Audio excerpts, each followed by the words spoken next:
النهارده إن شاء الله هنشرح يعني إيه بورد. تخيل كده إن جهاز الكمبيوتر أو السيرفر عبارة عن عمارة كبيرة، تمام؟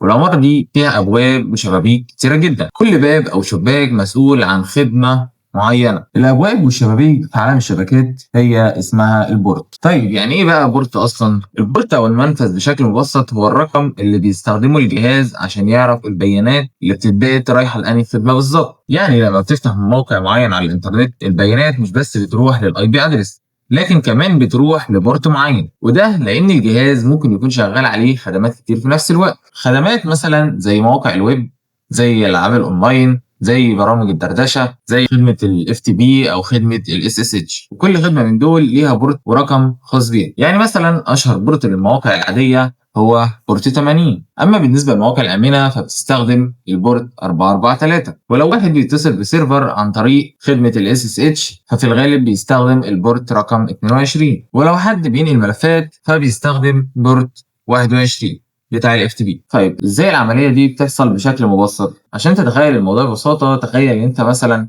فاتح اي متصفح وبتفتح صفحة او موقع معين، ساعتها جهازك بيبعت طلب للاي بي بتاع الموقع اللي انت بتفتحه، زي مثلا هنقول مثلا الفيسبوك، وبيبعت الطلب ده على بورت 443، وهو البورت المخصص انه يفتح المواقع الامنه بتاع ال HTTPS. ده ازاي البورت بيشتغل بشكل بسيط جدا. يعني ببساطه البورت هو الباب اللي الخدمه بتستقبل منه البيانات. طيب نيجي لسؤال مهم جدا هنا، ليه البورتات مهمه جدا في السايبر سيكيورتي؟ لان الهاكر او مختبر الاختراق غالبا بيحاول يعرف ايه البورتات والخدمات المفتوحه اللي شغاله على الجهاز او النظام اللي هيشتغل عليه، ودي خطوه اساسيه ومهمه جدا في اختبار الاختراق. من اشهر الادوات لكشف البورتات المفتوحه أداة اسمها الإنماء. الأداة دي بتساعدك تعرف إيه الخدمات المفتوحة والبورتات المفتوحة على الجهاز أو النظام اللي أنت بتشتغل عليه. وعندنا حوالي 65535 بورت موجودين في الأنظمة، لكن أشهر البورتات حوالي 1000 بورت، واللي بتستخدمها فعليا بشكل أكثر من معظم البورتات هي